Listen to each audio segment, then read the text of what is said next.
Estoy en el verso 7 del capítulo 13 de la carta a los Hebreos, último capítulo de la carta.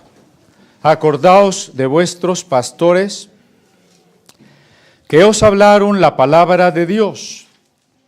Considerad cuál haya sido el resultado de su conducta e imitad su fe.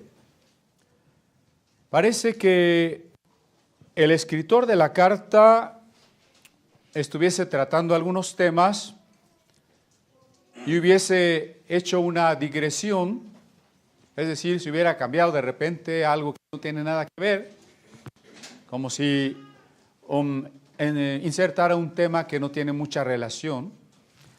Pero en el verso que está más adelante, en el verso 17,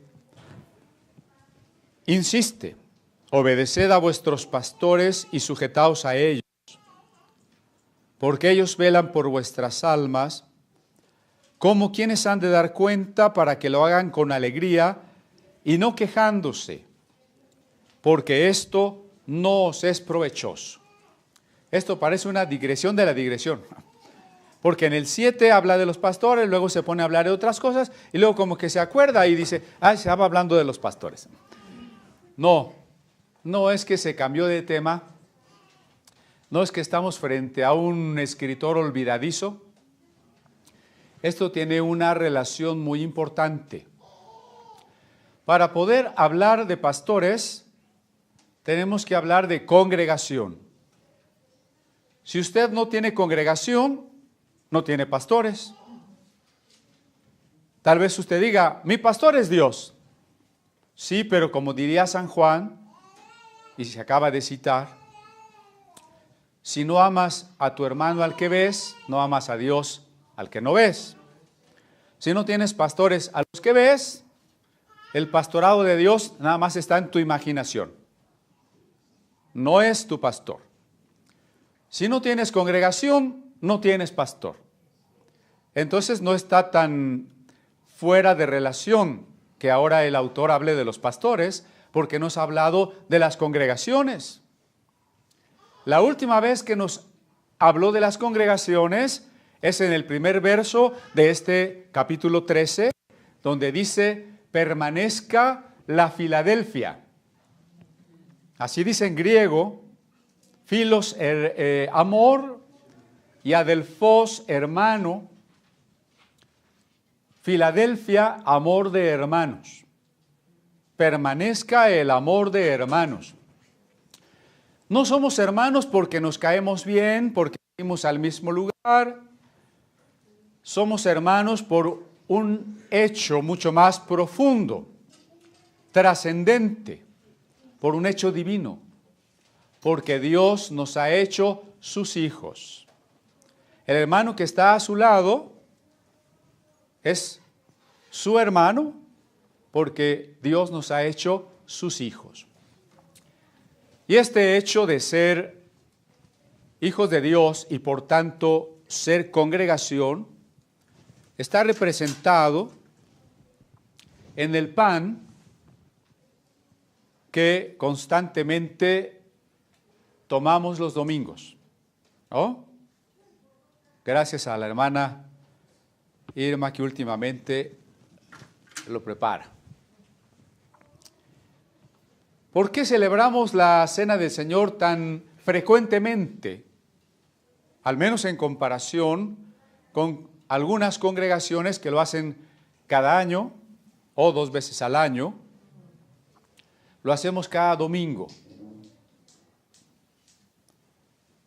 Precisamente lo hacemos cada domingo debido a su importancia. La importancia es que este acto nos representa a todos como parte de un mismo pan. Pero ¿por qué no lo hacemos entonces más solemne? ¿No estaría bien cuando menos cantarle un cantito al pan? Tomarlo de rodillas, como más concentrado. ¿Por qué lo hacemos tan familiar, tan coloquial, donde a veces cada uno nos proporciona su nombre? Pues porque es una comida de comunión. no es un objeto mágico, ni el vino ni el pan. Son símbolos de que somos el cuerpo de Cristo, somos la congregación de Cristo, somos hermanos. Por eso tomamos la cena del Señor. Y la expresión del cuerpo, una vez que dice permanezca la Filadelfia, entre las expresiones del cuerpo está la hospitalidad, está visitar a los presos y a todos los afligidos, lo que implica los perseguidos, los afectados por los temblores, los que están en los hospitales, en los asilos, en los orfanatos, en los centros de rehabilitación, los que están padeciendo enfermedad, pobreza, necesidad. Solidaridad. Solidaridad con el huérfano, con la viuda, con el extranjero. Porque insiste el Pentateuco varias veces, porque extranjeros fuisteis en la tierra de Egipto. Esta expresión del amor fraternal que estuvimos estudiando, esta expresión del amor fraternal que encuentra su núcleo en el matrimonio que es honroso y que en contraste no deja de advertirnos que todo uso indebido del sexo es destructivo y que a los fornicarios, adúlteros, conexos, anexos y demás los juzgará Dios,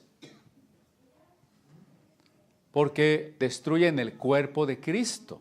Pablo en 1 Corintios 6 está diciendo que la fornicación destruye el cuerpo y afecta al cuerpo. Esta idea del cuerpo que está en el pan, esta idea del cuerpo que está en el amor fraternal, que está en las expresiones del amor fraternal, fue tratado en el capítulo 10 cuando dice, no dejando vuestras congregaciones. Entonces no es que el autor era tan distraído, que hablaba de una cosa, y como digo una, digo la otra. ¿Verdad que no era así? Estaba hablando de no dejar las congregaciones. ¿Y por qué nos dijo que no dejemos las congregaciones? Porque aquel día se acerca y necesitamos exhortarnos al amor y a las buenas obras. Y necesitamos exhortarnos porque hay pruebas. Cada quien tiene sus pruebas. La hermana Margarita tiene una prueba en el cáncer. El hermano Gerardo tiene una prueba en la operación que va a sufrir en estos días. Y los hermanos de Chiapas tienen una prueba en las consecuencias que siguen sufriendo de haber estado en la cárcel. Y los hermanos de Huejotengo tienen una prueba en los efectos del sismo y de la miseria ancestral del campo. Por eso necesitamos no dejar las congregaciones, porque frente a la prueba hay un riesgo. Ese riesgo es la apostasía. No dejen sus congregaciones. Hay un riesgo de enfriarnos. La congregación es como una fogata. La palabra sinagoga viene del griego estar juntos. La Septuaginta dice, y Dios dijo, descúbrase la seca y júntense las aguas en una sinagoga. No era un edificio, sino una reunión. La palabra hebrea keilah también significa la reunión. ¿Por qué necesitamos reunirnos? Porque a la manera de una fogata, cada uno es un leño que forma parte de ese fuego principal. Cuando usted separa una parte de esa leña, se apaga. El que se aparta de la congregación, se apaga.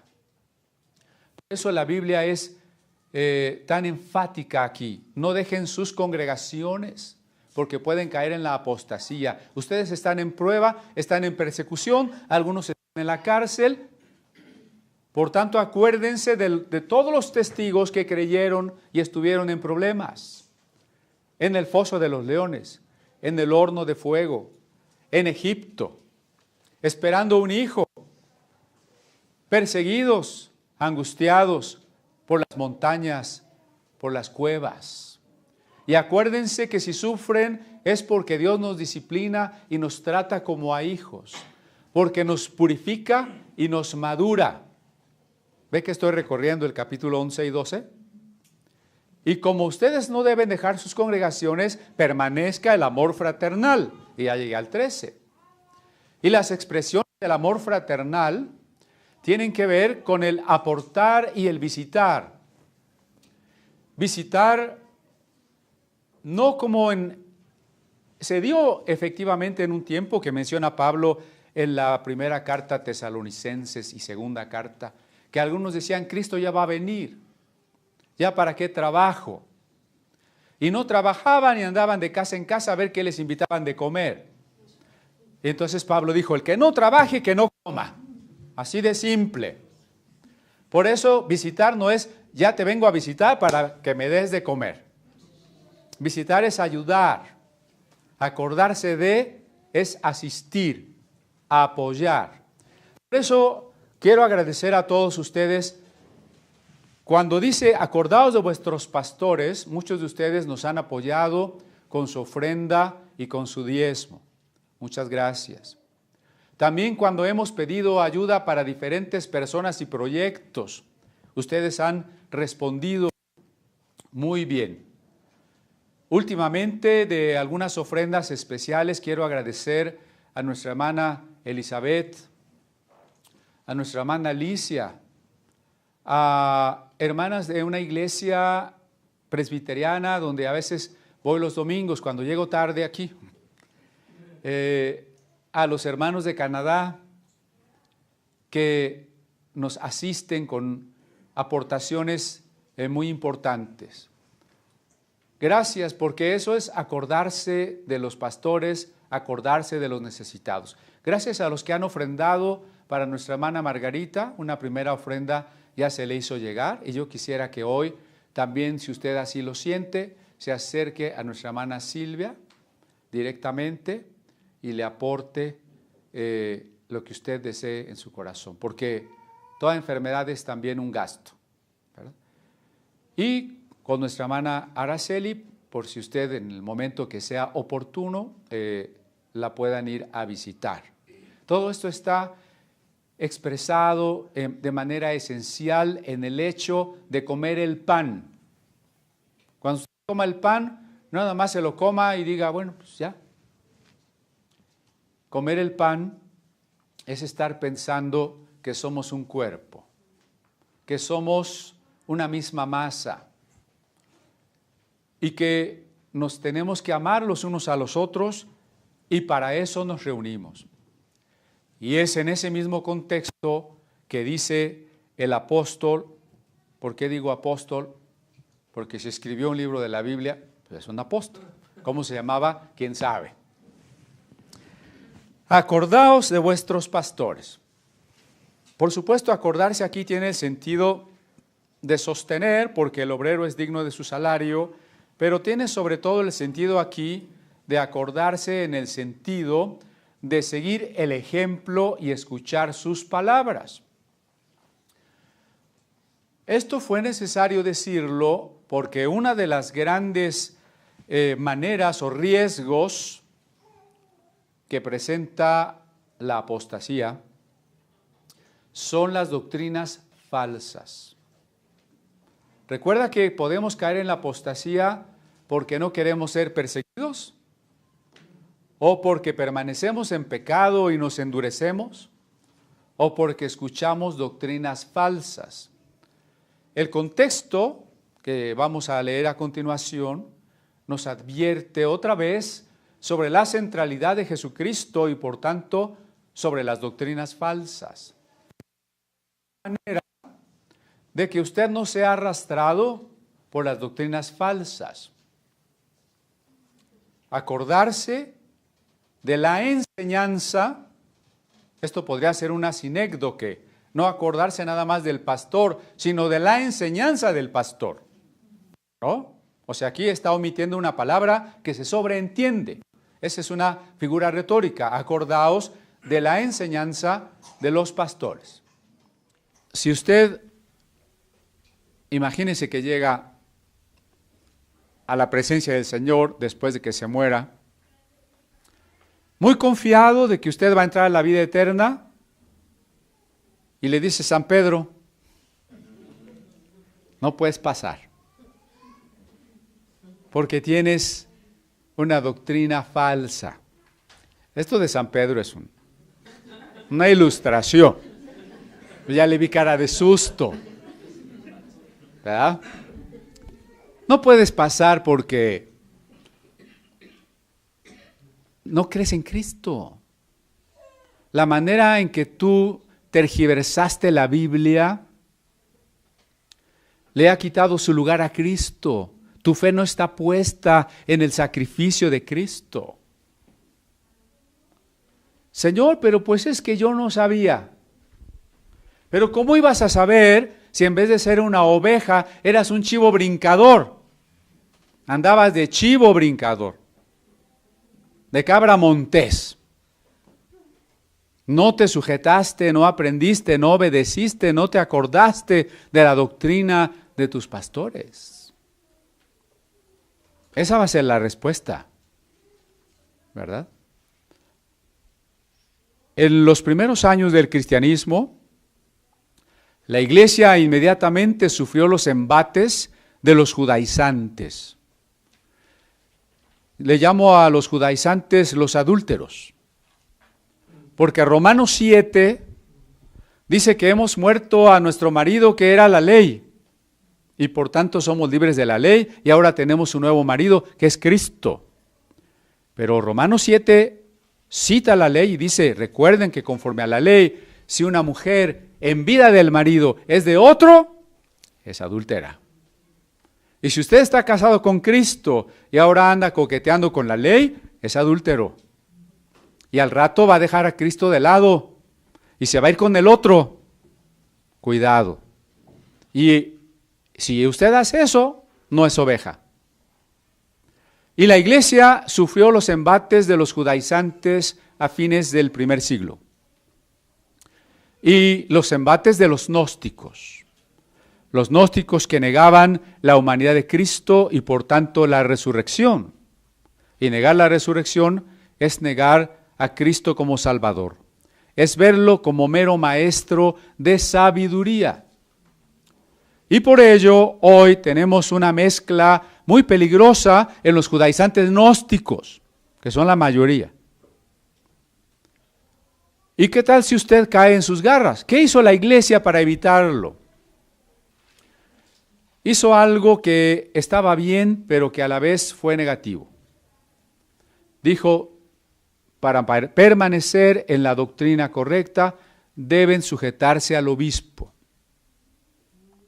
Eso era correcto en la medida que sujetarse a los pastores podía ser una salvaguarda con respecto a la doctrina. Porque es de esperarse, cuando menos, que los pastores estén estudiando y sepan de lo que están hablando. Y si llega alguien a la casa de usted y le empieza a dar una doctrina y usted no sabe cómo rebatirla, y al contrario, empieza a dejarse convencer, usted no se está sujetando a sus pastores. ¿Me explico? Entonces, habría que sujetarse al obispo. Era bueno el principio de sujetarse a los pastores para permanecer en la doctrina. El problema es que la iglesia dejó de verse como una comunión y empezó a proponerse como una institución. Ya no era pertenecer a la iglesia solo por el hecho de tener fe. Ahora había que ser reconocido como miembro de una institución. Y quien tenía el cargo de obispo, tendríamos que suponer que tenía el Espíritu Santo independientemente de la clase de vida que llevara. Lo cual hizo que con el tiempo la iglesia sufriera tres cosas. se institucionalizara, se jerarquizara y se sacramentalizara. Es decir, en vez de ser una comunión, se volvió una institución. En vez de ser una igualdad de hermanos, empezó una jerarquía de los que son más que otros. Y en vez de ser una vida del Espíritu, fue una vida de recibir sacramentos, como si el sacramento por sí mismo me confiriera la bendición y la gracia. Esto fue lo que dañó a la iglesia. Sin embargo, el principio de tenerse que someter a los que enseñaban la doctrina es un principio que debe quedar incólume, es decir, firme. Por eso continúa el texto, que os hablaron la palabra de Dios, ¿no? Confirmamos que de lo que hay que recordar de los pastores es que nos hablaron la palabra de Dios. La palabra pastores aquí no es la que normalmente usa Pablo, presbíteros o ancianos, pero tampoco la palabra es sacerdotes, porque todos somos sacerdotes. Y empezar a considerar sacerdotes a unos sí y a otros no, fue parte de la jerarquización. La palabra que usa aquí es los que os presiden. En el Nuevo Testamento que les recomendé la semana pasada y que hoy tenemos más a disposición de ustedes, dice los prelados, es decir, los que tienen el liderazgo, los que tienen una posición de autoridad. Sujétense porque ellos les hablaron la palabra de Dios y usted podrá decir, y con justa razón, pero hay pastores buenos y malos. Y a lo mejor hay más malos que buenos, sobre todo ahora, porque no se deja de cumplir, y ahí también está el riesgo de la apostasía. Lo que decía Pablo, en los postreros días se amontonarán falsos maestros. Nada más mete hacia internet y va a ver el montón de falsos maestros. Pululan los falsos maestros. Pero pululan por una razón muy sencilla, porque dice que la gente los escucha porque enseñan conforme a la concupiscencia. Porque enseñan lo que me gusta, lo que le agrada a mi carne, lo que no me compromete, lo que me conviene, lo que no me hace crucificar al yo, lo que no me hace renunciar a mí mismo, lo que no me hace humillarme, lo que no me hace arrepentirme. Eso es agradable. Y las doctrinas son a cual más descabelladas. Y las actitudes necias. Porque usted platica con algunas personas mostrándoles lo evidente, pero lo que predomina es la necedad. No en vano nos advertirá el libro de Proverbios, mejor es encontrarse con una osa enojada, osa furiosa, porque le han robado sus cachorros, que con un necio en su necedad, que le pasó a la maestra Areli ayer, ¿verdad?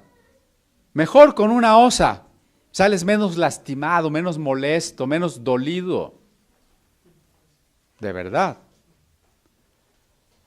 Hay pastores buenos y hay pastores malos. ¿Cómo vamos a saber cuál es el bueno y cuál es el malo?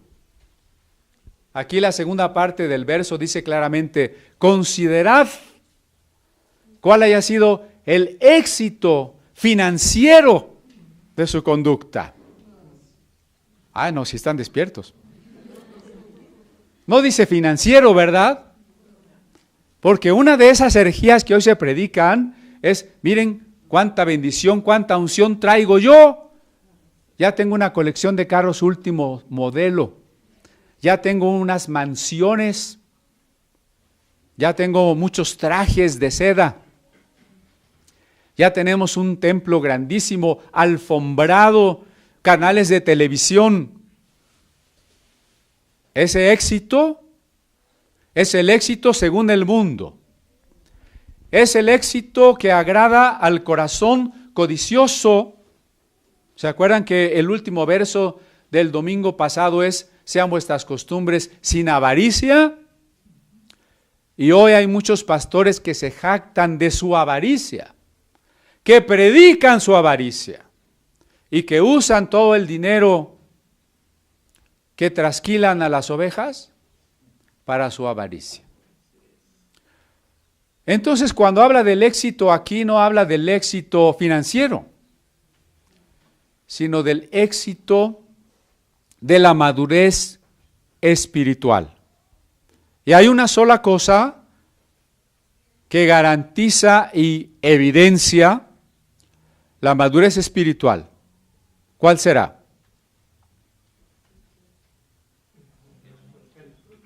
El amor, el fruto del Espíritu Santo. La única manera de saber si un anciano es anciano, es decir, maduro,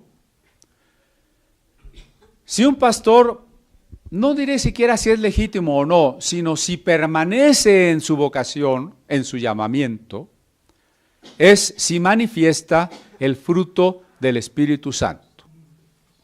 Y si ustedes consideran que los presiden, no solo los pastores, los que nos presiden, que es el término que usa el texto aquí, puede incluir pastores, profetas, diáconos o cualquier hermano o hermana que nos preside. Reconozcan a los que os presiden, ¿no? Reconoced a los que os presiden. ¿Y cómo sabemos de su madurez y de su carácter? Si los que nos presiden son amorosos, pacientes, amables, benignos, humildes, mansos, no codiciosos, estamos obligados a sujetarnos. ¿Sí? Estamos obligados. E imitad su fe. Grande responsabilidad. Pablo usa la misma frase en 1 Corintios 11. Sed imitadores de mí, así como yo de Cristo. Sed imitadores de mí. Y aquí dice, imiten la fe de los que os presiden. Ya hemos dicho, creo que suficientemente, que la fe no es una supuesta fuerza mental para conseguir cosas. No vaya usted a imitar la fe del que cierra los ojos y empieza a decretar. Imitad la fe, porque la fe es la entrega. Si la fe es el sí a Dios, si la fe es la respuesta a la gracia, si la fe es el coraje de seguirnos entregando a Dios a pesar de las cosas que no vemos, que todo aquello que nos ha sido prometido y esperamos no ha llegado y no lo vemos, y nosotros seguimos considerando que está demostrado y evidenciado que Dios es fiel, entonces eso es fe. Y la fe es entonces un sí que implica entrega y participación, comunión, cuyo resultado, el resultado de la fe no se puede ver. ¿De qué color es la fe? ¿Cuánto pesa la fe? ¿A qué huele la fe? Como la fe no se puede ver, tiene una sola evidencia, y es la obediencia amorosa. Quien realmente ha respondido a la gracia divina, es decir, la fe, ahora vive la obediencia amorosa. ¿Qué debemos considerar entonces de los pastores? Si viven en obediencia amorosa con Dios, si manifiestan el carácter de madurez que todo el que preside, todo el que tiene un puesto de dirección, debe manifestar. ¿Por qué es importante acordarnos de cómo nos han enseñado la palabra de Dios? Porque si no, tarde o temprano, Las falsas doctrinas lo van a arrastrar, o para que no se le olvide, lo voy a decir en términos coloquiales, se lo va a llevar el diablo. Pero a veces no ponemos atención. Si yo les hago un examen de lo que hemos tratado de la carta a los hebreos, creo que la mayoría me sale reprobado. Si dice Dani, voy a cantar la primera estrofa yo solo, y todos empiezan a cantar como si no hubiera dicho nada, y yo me quedé pensando, ¿así oirán el mensaje, la predicación? ¿Qué dije hace 10 minutos? No sé, ya se me olvidó. Ahí tienen los videos que Yair muy amablemente, con mucho esfuerzo y profesionalidad, ha puesto en el canal Estudios Cristian Gómez, ya por fechas, por temas, editados. Cuenta usted ahora con esa herramienta para repasar lo que hemos enseñado y tomarlo en su unidad, en su totalidad, y no olvidar detalles y enseñanzas tan importantes que hemos dado a lo largo de este estudio, como fue también el estudio a los Corintios de 2 años, el estudio de Apocalipsis de 2 años y otros temas. Y cada vez si digo 2 años y 2 años y 2 años, la vida se pasa, ¿no? Y así como decía don Gerardo, no sé si vaya a venir a dar las gracias, yo también puedo decir, no sé si dure otros 2 años para que veamos el Evangelio de Lucas, ¿no? Hay que aprovechar. Acordaos de vuestros pastores que os hablaron la palabra de Dios. Considerad cuál haya sido el éxito de su conducta e imitad su fe. ¿Qué quiere decir imitad su fe? Hoy está muy comprometedor, porque está diciendo que me imiten. Grande es mi responsabilidad, ¿no? Si es grande, ¿no? Porque Dios me puede jalar las orejas. Pero no es porque yo sea alguien importante o perfecto o que nunca falle o que haya tenido un currículum ni un expediente en blanco. Mi expediente está muy negro, pero vamos a imitar lo que el Señor haya hecho de positivo en nosotros y estas enseñanzas de su palabra. Antes de ver los versos siguientes, vamos al último donde cierra el pensamiento, que es el 17, e insiste, obedeced a vuestros pastores y sujetaos a ellos.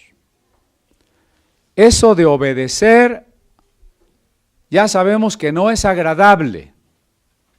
A los hijos no les gusta que les digan que hay que obedecer a los papás. A los ciudadanos no les gusta que les digan que hay que obedecer a los gobernantes y a las leyes. A los empleados y trabajadores no les gusta que les digan que hay que obedecer a los patrones. Y a las esposas menos les gusta que digan que hay que obedecer a los esposos, ¿no? Y ahora me salen con que las ovejas tienen que obedecer a los pastores. El carácter de la oveja es dócil. Si usted se fija, hace rato le dije que Dios no le vaya a reclamar que usted fue un chivo brincador. Es decir, no fue dócil, no fue obediente, no se dejó apacentar, no se dejó guiar. La oveja debe ser obediente. Entonces, querido hermano, si usted considera que el Señor le ha traído, usted tiene que comprometerse en la obediencia. Usted tiene también que poner de su parte desde una cosa tan práctica como asegurarse de que tenemos sus datos, su teléfono, su correo, su dirección. Porque si usted tiene una necesidad o deja de venir y no tenemos ningún dato, pues solo diremos, Dios, pues bendice al hermano tal, ¿no? Pero cuando Jesús contó aquella historia del hombre que tenía 100 ovejas y un día se le perdió una. Quiere decir que al regresar de llevarlas a buscar los pastos, cuando regresaba de haberlas llevado al estanque de aguas de reposo, donde bebieron, y guardarlas en el redil, tenía que haber contado, ¿no? 1, 2, 3, Dani, Yair, Tere, Gaby. Pero ¿cómo iba a saber que le faltaba una si no sabía ni quiénes eran sus ovejas? En eso usted nos tiene que ayudar, ¿o no? A veces esto se formaliza tanto que hay lugares donde a la persona que quiere formalizar la relación se le llama ser recibido como miembro en plena comunión. Es bueno, pero no necesita ser tan formal, de tal manera que usted llegue a sentir que si no ha pasado por ese rito, pues no pertenece a nosotros. No. Desde el momento en que usted cree en Jesucristo, usted pertenece a la iglesia. Pero tampoco se puede pertenecer a la iglesia en abstracto, porque la iglesia tiene expresiones locales, físicas. La iglesia en abstracto es algo demasiado vago, demasiado general. Algunos de la iglesia ya están muertos, ¿no? Otros de la iglesia todavía no se convierten, o todavía no nacen. Otros de la iglesia están en la Patagonia, en la Conchinchina y en Samarcanda. Y no los conozco. La iglesia tiene expresiones locales, reales, donde podemos hacer realidad el ser un pan, donde podemos hacer realidad el amarnos en el amor fraternal, el visitarnos, ayudarnos, apoyarnos. ¿En dónde va a ser realidad sujetarse a sus pastores si usted nada más pertenece a la iglesia en abstracto? Usted tiene que decidir si pertenece a una congregación y sujetarse a sus pastores allí y manifestar que usted está al cuidado allí, para que nosotros podamos decir 1, 2, 3, 4, 5 y decir son tantas ovejas, y entonces estar alertas cuando me faltó una. Parte del problema, y es una realidad, que en la mayoría de las iglesias la población es flotante.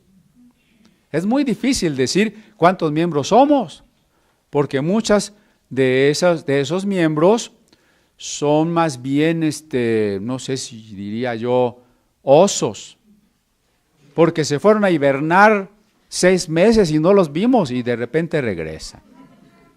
Pero no queremos osos, queremos ovejas, ¿verdad? Y saber más o menos cuántos somos, para que podamos decir, me falta fulano o sutana, ¿qué le pasó? ¿Cómo está? Y por eso es importante, como dice aquí, que obedezcamos a los pastores. Insisto que lo primero es que nuestra carne va a decir, ¿cómo que sujetarse? Sujetarse no significa que el que se sujeta es inferior. Esa es una de las trampas de la rebeldía. Yo no creo en la sujeción de la esposa, yo no creo en la sujeción de los ciudadanos, soy anarquista, soy feminazi. ¿Por qué? Porque todos somos iguales. El hecho de que unos se sujeten y otros estén en autoridad no significa que no seamos iguales.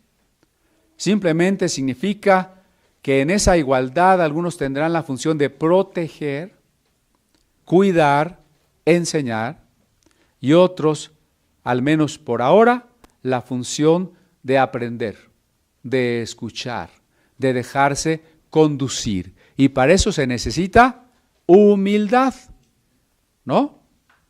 Para sujetarse y aprender, reconocer que tengo que aprender, para dejarme conducir, necesito humildad. Y eso es una de las cosas que más nos faltan. Por supuesto que hay pastores que convierten, lo dirá Pedro en su primera carta, capítulo 5, convierten la autoridad en señorío.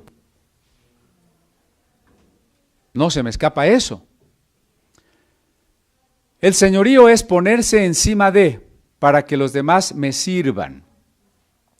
Ponerme en el primer lugar para tener todos los privilegios, todo el reconocimiento, la mayor dignidad. Pero Jesús fue claro.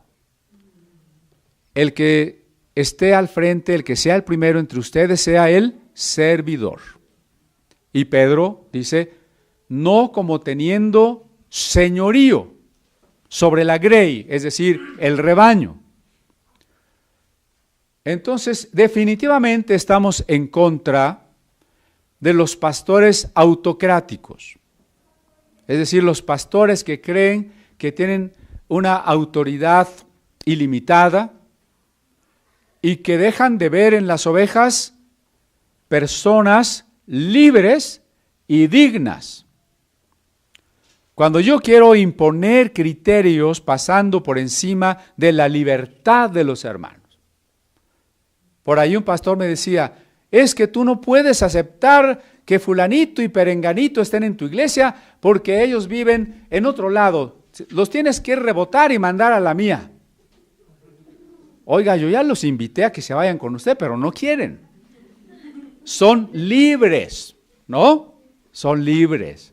Tenemos que dejar a las personas en libertad. Jóvenes, ya les aconsejé que no se adelanten a sufrir los sufrimientos del amor. Si no me hacen caso, pues dense sus chipotazos, ¿verdad? Las personas son libres. Solo podemos aconsejar. Solo podemos orientar. Pero si la persona es dócil y humilde, verá ese consejo como una palabra de autoridad. ¿Sí me explico? O sea, yo no tengo que decir, ni como pastor, ni como marido, yo soy la autoridad.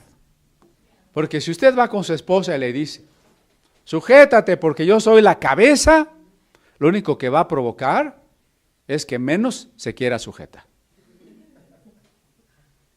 Y como pastor menos, ¿no? Yo no puedo decir, hermanos, yo soy la autoridad y el que no me obedezca, el Señor lo va a castigar y le va a caer la maldición gitana y la jarocha y quién sabe cuántas. Simplemente mi tarea es hablar la palabra de Dios, mi tarea es aconsejar, y si usted tiene un corazón dócil y reconoce que lo que hablamos es la palabra de Dios, usted se sujetará, aunque sea un consejo, ¿no? No necesitamos ser impositivos. No necesitamos decir, tienes que hacer esto. Incluso puede ser hasta, por favor, ¿te gustaría tal cosa? Eso usted debería de interpretarlo como una oportunidad de sujetarse. Pero si no quiere, no lo vamos a obligar, no lo vamos a correr, ni nada parecido. Ni lo vamos a regañar en público, ni le vamos a echar pedradas, La autoridad se reconoce si se quiere. La autoridad se tiene si Dios la da. Y si Dios no la da, no hay nada que defender, no hay nada que pelear, no hay nada que imponer. Si Dios quiere que alguien nos reconozca como los que presidimos, será porque Dios nos quiere dar esa autoridad. Y si no, pues no es tarea de nosotros proponerla. De la misma manera, la sujeción, en todos los terrenos que hablé, la del soldado en el ejército, la del trabajador en la empresa, la de la esposa en la casa, la de la oveja en la iglesia, la sujeción se ejerce con inteligencia, libertad y dignidad. Es decir, si a un soldado se le dice, vas y matas a aquellos, y él sabe a todas luces que eso es un crimen, tiene que desobedecer. Oye, pero me van a fusilar o mínimo me van a encuartelar. Pues que te fusilen. Tú no puedes obedecer lo que es injusto. Tú no puedes obedecer lo que es contra la palabra de Dios. Hermanos, acepten todo lo que yo predico, porque si dudan, entonces no están sujetos. Esa es la predicación de muchos pastores. Y empiezan a predicar cosas que no están en la Biblia, como que hay cerdos en la sala. Cerdos en la sala. Esa es la doctrina que enseña que los cristianos pueden tener demonios. Oiga, pastor, pero no dudes. Si no aceptas lo que te enseño, eres un rebelde. Y a los rebeldes los castiga Dios.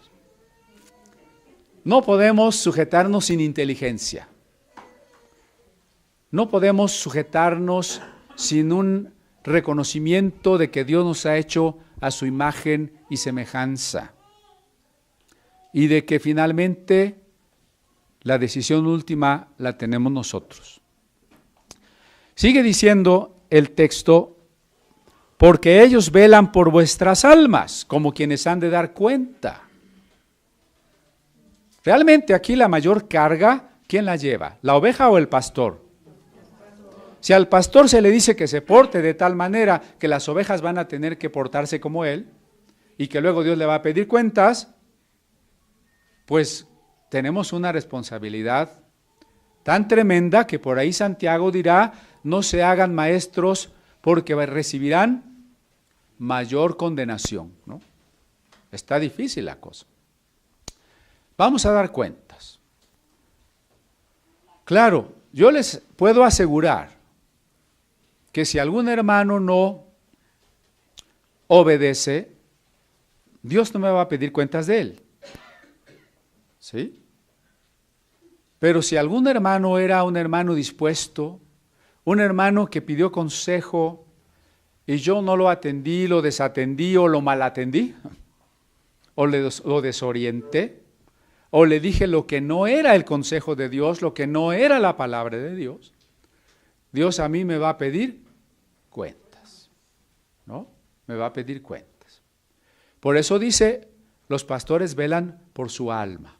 La palabra alma puede tener varias acepciones, la vida, la persona, pero por pura implicación lógica, el alma es ante todo la parte del núcleo de la persona,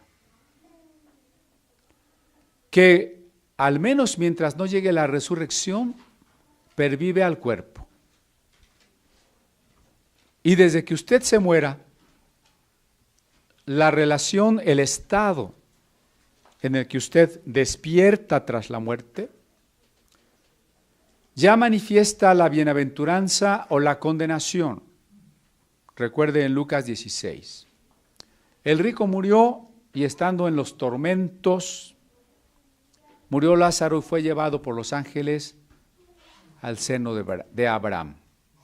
Nosotros damos cuentas del alma y finalmente de la persona entera. Porque quien apostata no va a llegar a la resurrección. Es decir, no solo se condena el alma, sino el cuerpo. Puesto que no tenemos una soteriología, es decir, una doctrina de la salvación dualista, donde solo interese el alma, sino del hombre integral, que es cuerpo y alma. Ellos velan. ¿Por qué hay que sujetarse al pastor? Porque a quien le van a pedir cuentas es al pastor. Si hay cosas en las que usted tiene dudas, todavía no siente que tiene la suficiente información bíblica o la suficiente claridad o la suficiente información o guía del Espíritu y necesita dejarse conducir, déjese conducir. ¿Por qué? Porque aún en el caso de que se le tenga que demandar algo, a quien se le va a pedir la cuenta es al pastor, ¿no? Y dice más, para que esos pastores que velan por sus almas lo hagan con alegría y no quejándose, para que el hermano Víctor no se tenga que quejar, los hermanos no vienen el martes al culto. ¿verdad? ¿Sí vienen? Creo que no vienen. Para que los pastores no se tengan que quejar, pues es que la ofrenda no alcanza para todas las necesidades que tenemos en la iglesia. O para que no se tengan que quejar, los hermanos no trabajan, no cooperan, no vienen, no obedecen, no se ayudan, no cambian. Parece que nada más vienen cada domingo y no cambian. No vinieron, ninguno de esos hermanos vino, pero solo advierte, para que los pastores no se vayan a tener que vivir una vida de quejas y el pastorado se convierta en una carga. Fíjense que hay muchos pastores cansados. Hay hasta programas de restauración, de rehabilitación de pastores, porque muy parecido a los psicólogos y a los policías, los pastores llevan un tipo de carga que los pueden llevar a una crisis. Un tipo de trabajo que a veces los puede llevar al agotamiento. Y entonces, para que esto no sea más bien algo pesado, ¿no? Para que se pueda hacer con alegría, aquí dice que todos tengamos la actitud correcta. ¿Y cuál es la actitud correcta? Reconocer que los que nos presiden son responsables de nuestra vida. Que bajo su cuidado podremos permanecer en la fe y que entonces debemos sujetarnos. Para que lo hagan con alegría y no quejándose, porque esto no os es provechoso. Si el pastor no está contento con sus ovejitas, si las ovejitas son rebeldes, entonces no es provechoso. Y acuérdese que la meta o el propósito de congregarnos es hacernos crecer, es estimularnos al amor y a las buenas obras. Hasta aquí, hermanos, la autoridad, queda claro, es espiritual, no es formal. La autoridad formal es la que me da un cargo. Por ejemplo, mi jefe o el jefe de usted en el trabajo puede ser menos preparado, menos inteligente, pero pues tiene el puesto. Pero el día que no tenga el puesto, pues ya no es el jefe. No importa su calidad personal, sus conocimientos, si no tiene el puesto, no es el jefe. Esa es la autoridad formal. La autoridad espiritual no depende de un puesto, sino del carácter espiritual. Y Dios solo va a respaldar al que vive en comunión con Él. Desgraciadamente la iglesia en general cayó en que si la persona tiene el puesto, si es el pastor, el párroco, el obispo, el arzobispo, pues tiene la autoridad. No necesariamente si no vive una vida espiritual. Fue un problema no siempre bien enfocado, pero de alguna manera vislumbrado en el conflicto de los donatistas contra los obispos traidores en el siglo IV. Un problema de los jansenistas contra la Iglesia de Roma en el siglo XVII. Es decir, la preocupación, porque si los ministros eran falsos o carnales o estaban en pecado, la pregunta era, ¿es válido todo lo que hacen? Lo que está detrás de esto es, la verdadera autoridad espiritual no es formal. La tiene quien está en comunión con Dios. La autoridad formal se requiere para algunas cosas. Si formamos una asociación civil o una asociación religiosa, quienes estén en la mesa directiva tienen una autoridad formal, legal, necesaria para la administración del patrimonio. Pero no es lo mismo que la autoridad espiritual. La autoridad espiritual está en la palabra de Dios, en la conducta, pero sobre todo en lo que llamamos la llenura del Espíritu Santo. Si usted está lleno del Espíritu Santo, usted tiene un poder, tiene una autoridad que proviene de Dios. Una autoridad que en el caso de los que nos presiden debe estar a la par, manifestada, acompañada por el conocimiento de la palabra. Porque lo que dice la palabra de Dios es la norma de la fe. Por eso la autoridad no nos corresponde de manera independiente a la palabra de Dios. Yo no puedo decir, esto no está en la Biblia, pero a mí me lo reveló Dios. Mucho menos podría decir como Cristo sí lo hizo. Está escrito, oísteis que está escrito, leísteis que está escrito, pero yo digo.